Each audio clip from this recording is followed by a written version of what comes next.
주님을 찬양합니다. 생명의 흐름입니다.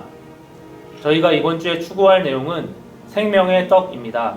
어떠한 내용일지 김종덕 형제님과 함께 살펴보도록 하겠습니다. 형제님 반갑습니다. 네, 반갑습니다. 생명의 떡, 어떠한 내용인지 교통 부탁드리겠습니다. 아멘. 이 생명의 떡은 우리가 먹고 체험하고 누리기 위한 것입니다. 우리는 먹을 때 이것을 체험할 수 있고 또 누릴 수가 있습니다. 아멘. 그리스도는 하늘의 떡이시고 또 하나님의 떡이시고 또 생명의 떡이시고 살아있는 떡이시며 참 떡이십니다. 아멘. 이것이 요한복음 6장에서 계시되고 있는데요. 이분은 우리의 참 양식이시고 우리는 이분을 먹는다는 것을 인상을 받고 오늘 이 말씀에 따라서 이분을 우리의 온 일생 생명의 떡으로 취하기 원합니다. 우리는 요한복음 6장에 이란 나오는 7가지 핵심 요점의 순서에 주의를 기울일 필요가 있습니다. 먼저 그분은 생명의 떡으로 계시되고 있고 이 떡이 또 그분의 살과 또 피로 바뀌고 있습니다. 이것은 또 주님의 죽으심과 부활의 과정을 통해서 우리 안에 사시는 주님으로 그분이 오셔서 우리로 주님으로 말미암아 살도록 하기 위한 것입니다. 그래서 63절은 주님께서 주시는 떡은 이런 물질적인 떡이 아니라 과정을 거쳐 완결되신 영으로서 그분의 영께서 우리에게 생명과 생명 공급을 주시는 분이십니다. 또한 그 영의 체현은 그분께서 하신 말씀으로 우리는 말씀 안에 계신 그 영이신 주님을 접촉함으로 생명의 떡이신 그리스도를 먹을 수가 있습니다. 이 순서는 삼위 하나님께서 과정을 거치신 것을 말해주고 있습니다. 이 과정은 우리가 생명의 떡이신 주님을 먹기 위해 음식이 되시는 놀라운 과정입니다. 아멘. 그래서 로마서 2번에서는 주 예수님께서 하늘에서 이 땅에 내려오신 주된 목적을 말씀하고 있는데 그 목적은 우리에게 그분 자신을 음식, 생명의 떡으로 주시는 한 가지 중심적인 일을 성취하시는 것을 말하고 있습니다. 우리는 이것에 의해서 우리는 영적 자연분이신 그분을 먹고 소화하고 우리의 조성이 되시게 할 수 있는 것입니다. 그래서 우리는 여기에 소화와 조성에 우리 충분한 주의를 두어야 합니다. 그리스도는 우리의 양식, 곧 생명의 떡이시고 우리는 매일 우리의 영을 사용하여서 주님을 접촉하고 그분을 먹어야 합니다. 먹는 것은 받아들이는 것이고 또 소화하고 우리의 조성이 되도록 체험하고 누리고 적용하는 것입니다. 다만 먹는 것만이 아니라 먹은 것을 합당하게 소화하는 것이 필요합니다. 그래서 그러기에 우리는 주님께 자신을 완전히 열어드려야 합니다. 그럴 때 우리는 먹은 그분에 의해서 살 수가 있습니다. 네, 형제님, 우리가 주님께 매 순간 열어드리고 아멘. 그분을 먹음으로 그분에 의해 살기를 원합니다. 아멘. 이어지는 부분에서는 요한복음 6장에 있는 여러 절들을 말하고 있는데요. 아멘. 계속해서 교통 부탁드리겠습니다. 네, 이런 요한복음의 6장에는 이러한 절들을 통해서 우리는 순서를 볼 수가 있는데요. 먼저는 6장 27절입니다.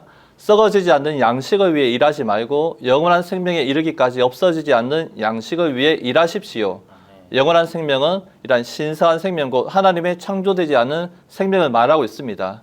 그리고 32절과 33절은 우리에게 이 영원한 생명을 가져다 줄 양식이 생명의 참떡으로 보냄을 받으신 그리스도 그분 자신임을 말해주고 있습니다. 그래서 하늘에서 오는 참떡을 여러분에게 주시는 분은 나의 아버지이십니다. 그리고 하나님의 떡은 하늘에서 내려와 세상에 생명을 주는 이입니다. 그리고 여기 51절은 내가 줄 떡은 곧 내 살인데 세상의 생명을 위하여 주는 것입니다. 또 53절은 여러분이 사람의 아들의 살을 먹지 않고 그의 피를 마시지 않는다면 여러분 속에 생명이 없습니다. 이 구절의 떡은 살이 되고 살과 피가 나오게 됩니다. 이것은 주님께서 생명을 해방하시기 위해 죽으실 것을 분명히 나타내고 있는 것입니다. 그래서 주님의 살을 먹고 피를 마시는 것은 주님께서 성취하시고 이루신 모든 것을 믿음으로 받아들이는 것입니다. 아멘. 그래서 우리는 47절에 볼 때 믿는 사람은 영원한 생명을 얻었습니다. 이 구절을 통해서 우리는 믿음으로 그분을 받아들이고 먹는 것임을 볼 수가 있습니다. 그래서 57절에서 먹는다는 것은 음식이 유기적으로 또 우리 안에 흡수되도록 그것을 우리 안으로 생명의 방식으로 흡수되도록 받아들이는 것입니다. 그럴 때 우리는 받아들인 그분으로 말미암아 살 수가 있습니다. 마지막 63절의 구절은 생명을 주시는 분은 그 영이십니다. 육체는 무익합니다. 내가 여러분에게 한 말이 영이요 생명입니다. 아멘. 이 앞절들과 그리고 2절은 그리스도의 육체 되신가 죽으신가 부활의 과정을 통해서 그분은 생명 주시는 영과 말씀이 되셔야 함을 말해주고 있습니다. 그래서 주님께서 우리에게 주시는 것은 육체의 살과 피가 아니라 생명을 주시는 바로 그 영이십니다. 또한 그분께서 하신 말씀이 생명 주시는 영의 체현이십니다. 아멘. 우리는 생명의 뜻이신 주님을 받아들이는 수단이 바로 말씀임을 볼 수가 있습니다. 우리가 생명의 말씀을 받아들인다면 우리는 그 영을 가질 것이고 우리 안에 그 영을 가지면 내적인 생명 공급이신 그리스도를 가질 것입니다. 아멘. 네, 형제님 오늘 말씀 감사합니다. 네. 네, 이어서 이 메시지의 요약 영상을 함께 시청하시겠습니다.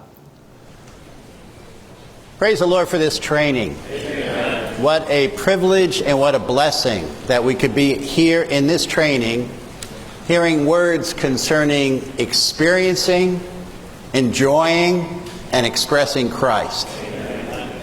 And I just hope that the Lord can speak to us, even to help us to understand what it means for Him to be the bread of life, because if you consider that the Lord Jesus twice in John chapter 6, on two occasions He says, I am the bread of life.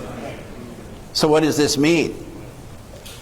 This right away implies the matter of eating. Because what do we do with bread? Do we look at bread? Do we admire bread? Or do we eat bread? And so the Lord is introducing Himself in such a way. You know, way back when I was a college student, my friend and I, we were on our way to Florida one year, and due to the weather, we had to make a stop at a hotel. And we didn't want to do this. Our goal was to get to Florida, and here we were in New Jersey. So we had a long way to go. And but we were forced to use the hotel that night, and as we entered the hotel, we were both very unhappy. We didn't like the situation. But in the hotel room, there was a Bible, Gideon's Bible. And I had not been reading the Bible. In fact, this was the first time I was reading the Bible. And I went to the Gospel of John. And I went to John chapter 6. And I read, the Lord Jesus said, I am the bread of life. And you know what my reaction was? I said to myself, I didn't know He said that. Because I realized just instinctively, intuitively, if He is the bread of life, then what am I supposed to do? I had been raised up with the idea that I needed to try to be like Christ, to follow Christ in a kind of outward way, to look at His behavior, to consider His life and living, to do good and avoid evil. This was my understanding, and this is the extent of my realization of what was the Christian life. But here the Lord and John is telling us, I am the bread of life. And I began to realize just a little bit, it could be that the Lord wants me to experience Him subjectively. It could be that He wants me to relate to Him in an entirely different way. That bread is something to be eaten. Bread is something to be experienced. And so this began to operate in me, and of course about a year or so later, it took the Lord some time to get through. Eventually I came to the Lord and gave my life to the Lord. But there was a realization in John 6, when He says such a thing, saints, there should be a rejoicing in us. Amen. He declared, I am the bread of life. Amen. Bread is something for us to eat, Amen. To partake of, Amen. To enjoy. Amen. But I'm a little concerned tonight that the problem is not with the bread, the problem is not with eating. The problem is, what about our taste? What about our hunger? And are we eating sufficiently? You know, this word sufficient was used in Message 5. Are we enjoying the Lord sufficiently? And so we can ask in another way, here in Message 7, are we eating the bread of life sufficiently?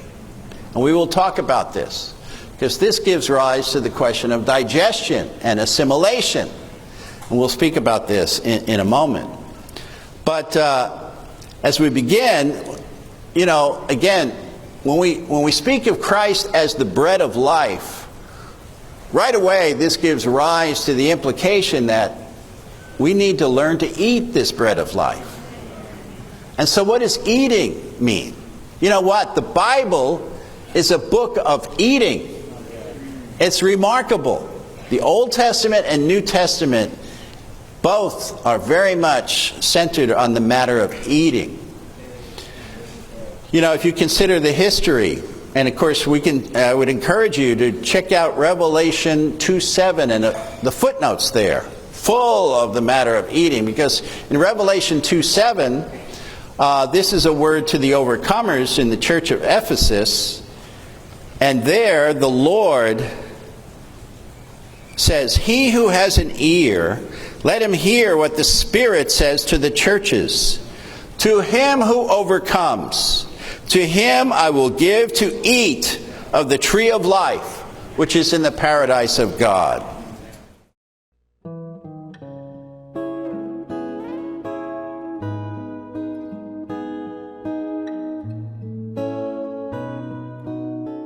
우리는 주님의 이름을 부르고 주님의 말씀을 기도로 읽음으로써 주님을 먹어야 합니다. 먹은 후에는 또한 소화를 잘해야 합니다. 그러나 어떤 때에는 소화불량에 걸릴 것입니다. 물질적인 소화불량은 먼저 위통을 일으키고 그 다음에는 위궤양을 일으킬 수 있습니다. 이것은 심지어 위암을 일으켜 죽음에 이르게 할 수도 있습니다. 먹고 제대로 소화하지 않으면 문제가 생깁니다. 그리스도를 먹을 때 우리는 또한 합당한 방식으로 영적으로 그분을 소화해야 합니다. 합당하게 소화한다면 여러분이 먹은 음식은 여러분의 신체의 각 부분으로 들어갈 수 있습니다. 즉, 음식물이 통과하는 통로가 있게 됩니다. 소화불량은 음식물을 위한 통로가 없음을 뜻합니다. 음식물이 통과할 수 없기 때문에 여러분에게 문제가 발생합니다. 이제 우리는 영적인 의미에서 이것이 어떻게 우리에게 적용되는지를 고려해야 합니다. 몇몇 사랑스러운 성도들은 처음에는 주님의 이름을 부르는 것과 말씀을 기도로 읽는 것을 누릴지도 모릅니다. 그러나 어느 정도의 시간이 지난 후 그들은 이것에 대한 입맛과 욕구를 잃습니다. 이것은 주 예수님을 안으로 받아들인 후에 그들 안에 어떤 일이 발생했기 때문입니다. 곧 소화불량이 생긴 것입니다. 주 예수님께서 통과하실 통로가 없습니다.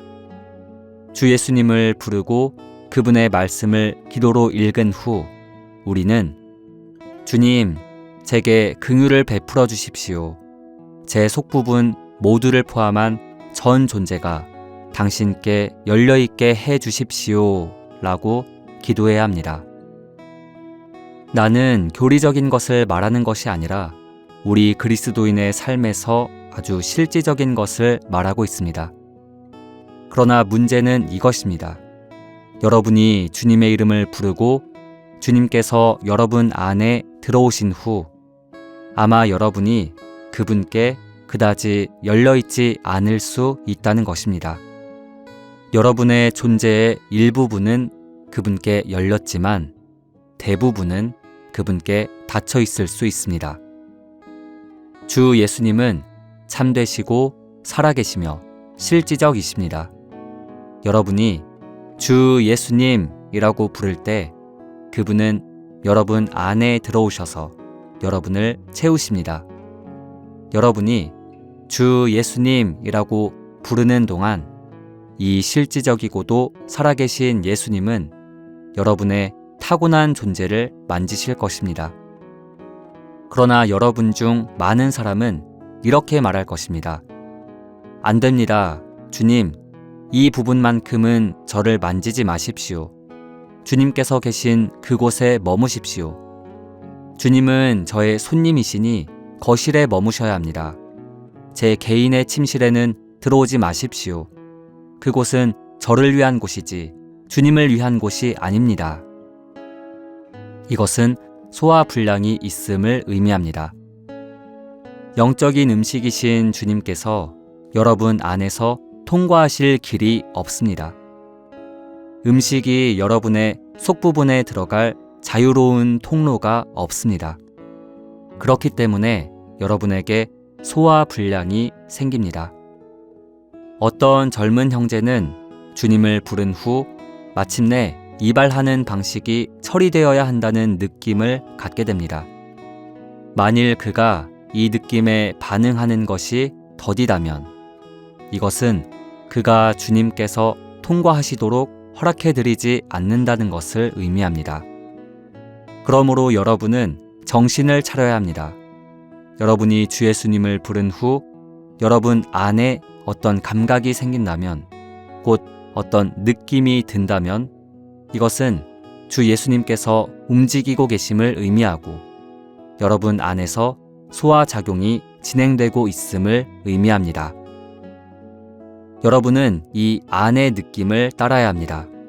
여러분이 이 느낌을 따른다면 기쁠 것이고 그리스도에 대해 더 좋고 더 크고 더 깊고 더 높은 입맛을 가질 것입니다. 이것은 좋은 소화력이 더 좋은 식욕을 가져오기 때문입니다. 여러분이 내적 느낌과 다툰다면 이것은 소화 불량을 가져옵니다. 그러면 여러분은 말씀을 기도로 읽는데 그렇게 간절하지 않을 것이고 주님의 이름을 부르는 것이 그렇게 달콤하지 않을 것입니다. 그러나 여러분이 내적 느낌에 반응하고 따른다면 주 예수님에 대한 식욕이 돌아오고 여러분의 영적 소화력이 좋아질 것입니다. 그러면 주 예수님의 풍성이 여러분의 세포들이 되고 이 세포들이 자라서 유기적인 조직이 됩니다. 이렇게 해서 여러분은 신성한 생명 안에서 자라게 되고 주님 안에서 강하게 됩니다. 여러분은 주님 안에서 자라고 있기 때문에 서 있기는 쉽지만 뒤로 물러나기는 쉽지 않습니다. 충분히 자란 사람들이 뒤로 넘어지는 것은 어려운 일입니다. 이것은 그들이 자신이 먹은 영적인 음식에 들어있는 모든 영양소를 동화할 좋은 소화력을 가지고 있기 때문입니다. 우리는 먹음으로써 소화하고 소화함으로써 동화합니다. 이 동화를 통해 우리는 예수님의 풍성이라는 실제 영양소를 우리 존재 안에 가져옵니다. 그리스도의 모든 풍성이 결국 자라서 우리의 유기적인 조직이 됩니다. 더 이상 내가 사는 것이 아니라 내 안에 그리스도께서 사십니다. 내게 있어서 삶은 그리스도입니다. 그리스도인의 생활은 예수님을 모방하는 문제가 아닙니다. 우리는 예수님께서 그러셨던 것처럼 겸손하기를 배우려고 해서는 안 됩니다. 이것은 원숭이를 가르쳐서 사람 흉내를 내게 하려는 것과 같습니다.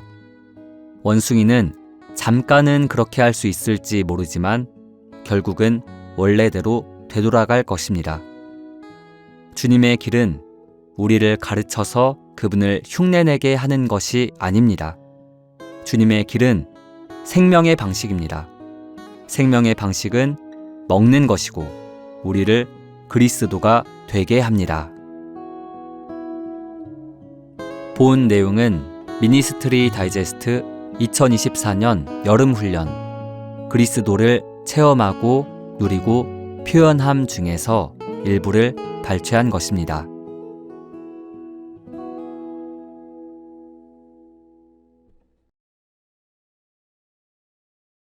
요한복음 6장 33절입니다. 하나님의 떡은 하늘에서 내려와 세상에 생명을 주는 이입니다. 주님은 생명의 떡이십니다. 우리의 영적 자양분인 생명의 떡이 되시는 주님 자신을 잘 먹고 소화하여서 주님으로 조성되고 주님과 하나로 연결되고 연합되기를 간절히 원합니다. 매 순간 우리의 필요에 따라 말씀하시는 영이며 생명이신 그 말씀이 우리를 가득 채워주시기를 기도드립니다.